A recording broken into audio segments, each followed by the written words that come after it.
Muito obrigado, Sr. Presidente. Sr. Presidente, senhoras e senhores deputados, excelentíssimo Sr. Presidente do Conselho Económico e Social, Dr. Francisco Assis, aproveito a oportunidade para o felicitar pela recente eleição. Excelentíssimo Sr. Relator do parecer, Dr. Óscar Gaspar, excelentíssima Sra. Presidente da Comissão Especializada, Dra. Lucinda Dameso. O mundo, a Europa e Portugal vivem de há 2 anos a esta parte circunstâncias de veras, singulares e dramáticas. É recorrente os titulares de cargos públicos e políticos dizerem em cada momento que o país está a atravessar circunstâncias difíceis e que está colocado perante desafios inéditos. Se já houve períodos difíceis e circunstâncias imprevisíveis na nossa história, e houve de facto, estes últimos 2 anos não são menos e o futuro próximo tampouco.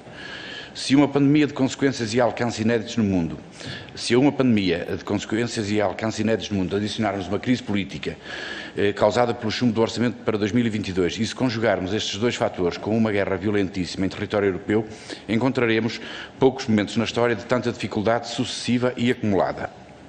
A este mesmo propósito, o parecer do SES, à Conta Geral do Estado de 2020, refere a dada altura que o ano de 2020 não pode ser analisado, seja qual for o domínio, sem ter em consideração a pandemia Covid-19. Desde o final do primeiro trimestre de 2020, a generalidade das questões políticas, sociais, sanitárias, ambientais, económicas e empresariais tiveram como pano de fundo a Covid-19, declarada pela Organização Mundial de Saúde como pandemia no dia 11 de março. E refere ainda que diversas instituições internacionais consideram a crise motivada pela pandemia como uma perturbação económica global com um impacto mais forte desde a Grande Depressão de 1929. De facto, a obrigatoriedade de confinamento e as fortes restrições a liberdades, direitos e garantias, como as dos diversos estados de emergência que vivemos, assim como as restrições à circulação, provocaram fortes quebras na produção e estrangulamentos logísticos, a que se seguiu a redução da procura por efeito da perda de rendimentos e do clima de instabilidade económica e do mercado de trabalho. É um facto inegável que muitos dos portugueses caíram na pobreza e que a população em risco de exclusão social aumentou. O impacto no mercado de trabalho foi acentuado pelo que a taxa de pobreza laboral expressou em 2020 um agravamento para 11,2% e a taxa de pobreza dos desempregados e desempregadas, que tinha diminuído em 2019, voltou a alcançar um valor elevado. De um momento para o outro, a prioridade dos governos foi a de mitigar os nefastos efeitos desta crise pandémica e em Portugal houve inclusive a necessidade de se aprovar um orçamento suplementar. A propósito disto mesmo, é preciso referir que sobre este tema da pandemia não há e não havia, e muito menos havia em 2020, doutrina ou jurisprudência, não há e muito menos havia em 2020 teoria ou historiografia. Foi mesmo ir fazendo e aprendendo.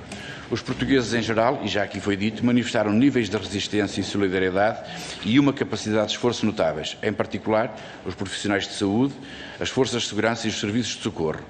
O Estado em geral e o SNS em particular deram prova a todos, incluindo os mais liberais, da importância para a população geral.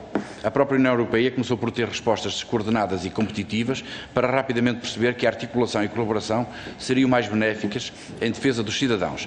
Passou-se da competição para a coordenação, desde logo pela compra conjunta de vacinas, que de outro modo teria trazido grandes dissabores e teria minado a coesão do projeto europeu.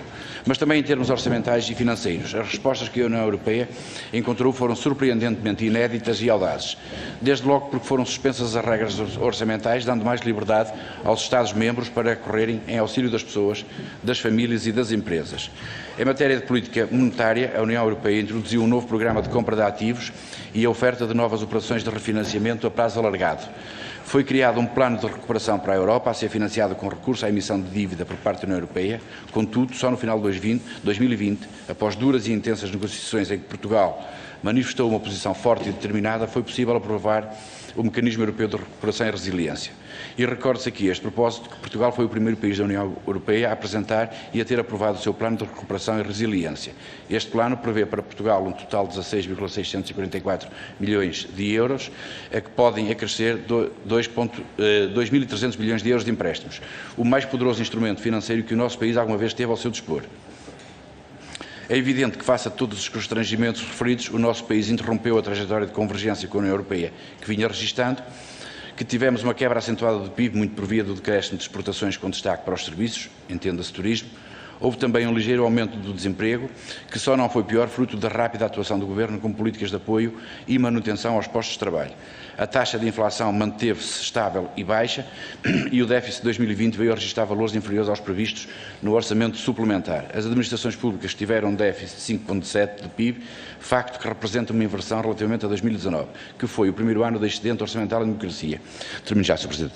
Relativamente ao parecer do SES sobre a Conta Geral do Estado, ele respeita às competências institucionais e legais do próprio Conselho, assinala algumas melhorias na qualidade da informação relativa à execução orçamental, assim como maior utilidade da mesma, mas assinala também algumas insuficiências e algumas melhorias que é preciso e que estou certo que o Governo tenderá a suprir. E, portanto, a questão que deixo para terminar é, no vosso entender, o que é que poderia ter sido feito diferente face aos constrangimentos de todos conhecidos e às limitações e qual foi, na vossa opinião, o pior impacto da Covid-19 do ponto de vista isolado na sociedade portuguesa. Muito obrigado.